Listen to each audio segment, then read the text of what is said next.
correct, and we'll see how these other deities hold up in comparison, right?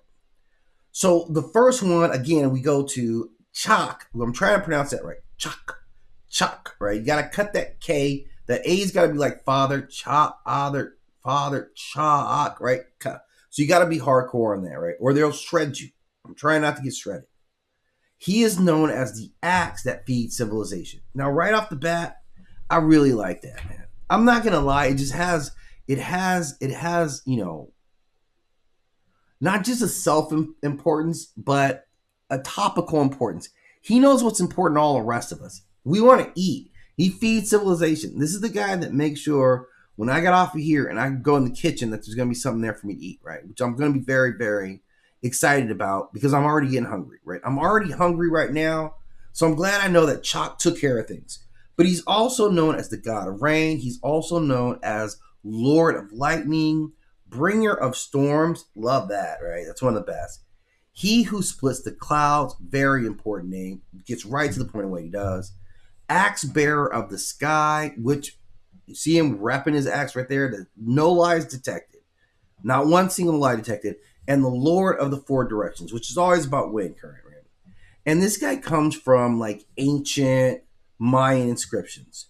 And there's various names or spellings depending on the area or region and the time period. But he's been there from the beginning, so the systems evolve around him, right?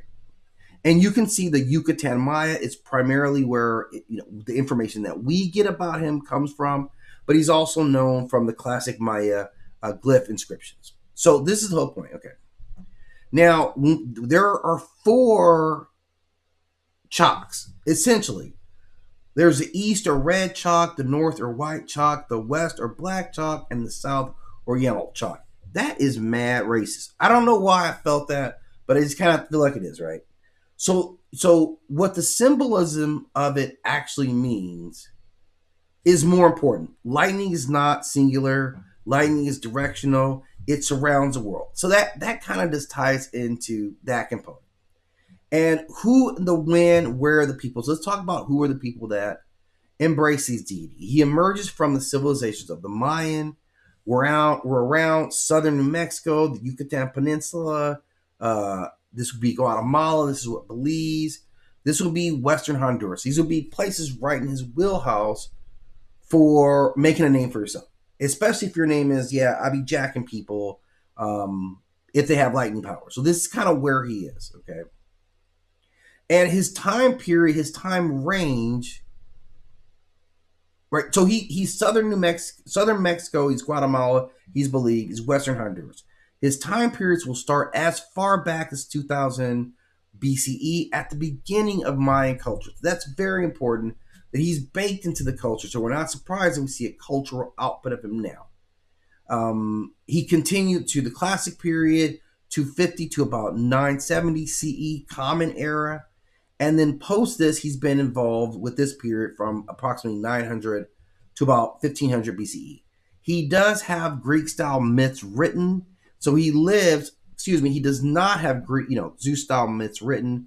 So he lives on temple carvings. These are going to be important.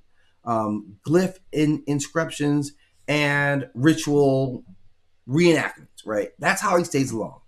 And again, what he comes from is this Agrarian to civilization theory. And if you're a Garian, that means you live someplace dry and you're going to need water. Like rain equals collapse. So no rain is really, really bad. And that's kind of how it is when they don't get any rain. That's why they're praying this guy. Now, the Mayan culture in cities is built on dealing with drought. Limestone terrain with few rivers and reliance on sky or sinkholes to predict weather. So it's a flawed system. Rain wasn't just poetic, rain was also political. The kings performed rituals to invoke Chaac. Come on, you've seen the rain dances. Come on down here and dance with us. Bring us some rain. We're thirsty down here, right? And who is he connected to? Because he is legitimacy. Now, it's Zunama who is the creator god. Kukulkan, who I have talked about, who was the wind and serpent symbolism. So that matters because lightning in Mesoamerica is often serpent-like. It twists, it strikes, but many depictions are showing that Chaac interfering with some cosmic species and linking storm itself to serpent or sky serpent imagery. That actually kind of makes sense. Now, what he operates, you can see he's got his axe. That's his primary thing. He strikes clouds with it to release rain. So that's how he regulates and gets the rain down on people. He's not just thunder, but he is precision impact. His symbolic symbols includes the long curling noose, fangs, Google-like eyes, and reptilian features. And he has all that, right? So the ritual and the sacrifices. This is where it gets real weight, because in some time periods, and I'm not joking with you guys. This is important, right? This is really important. In certain time periods, children were sacrificed to Chaac.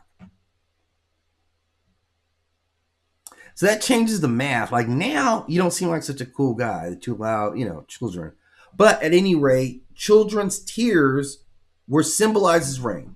There's a lot that people drew off of the sacrifice of children, because who else wouldn't want to sacrifice their life? It's a freaking kid. Why would I give up living and running around and playing so you guys can go do something stupid? And no child will give up their life and safety for that. And that's terrible that they ever did that, right? But let's look at what his timeline is. So again, he starts like 2000 BCE. So we're 6,000 years past the point where he started. And this is early agricultural rituals emerge. By 250 to 900 CE, he appears in other temple facades. So they're still putting him around. And it's continued, even in modern times. He's part of post-classic cities that will talk about this mythology. So he's been suppressed, but he persists through folktales. That's another way of saying oral tradition. I don't know why they feel so fancy about saying it, but it's all oral tradition, which is what I'm doing right now. Oral tradition. That's how it works down, right? So he survives throughout all the conquests. I mean, that's the amazing thing. Most of these gods do disappear. We never hear about them again. He is able to keep prolific while getting that, what's that airplane movie kind of vibe, where you're not getting good roles, but you just stay relevant. So he kind of manages to stay relevant. He survives no matter what. That's who he is. So he has some kind of Oya energy, okay, in their survival energy that he's right now. She definitely is. So, but she is transitional wind. He is a sustaining strike. So he doesn't represent chaos. He represents necessity. Lightning is here for agricultural resets, climate control, and political legitimacy. That's where he gets his strength from. He is like a cosmic irrigation system. And that's different from Oya kind of regulating the cemetery gates. But he is a god of rain, but he's also the guy who owns a split and splits the sky with an axe. He's a reason that maize grows. He is the difference between feminine and empire. So he has a lot of good points on how he moves. And his lightning axe is about striking clouds. It's about bringing rain. It's about agriculture survival. So lightning is never about destruction. Lightning for him is always about, how should I say, like harvesting. It really is. It's how he sees it. He's providing the civilization insurance that you keep going. Although he did scare me, because I want to say that he told me to shut up. I kind of think that happened between me and him, and I'm not really talking about it right now. Okay.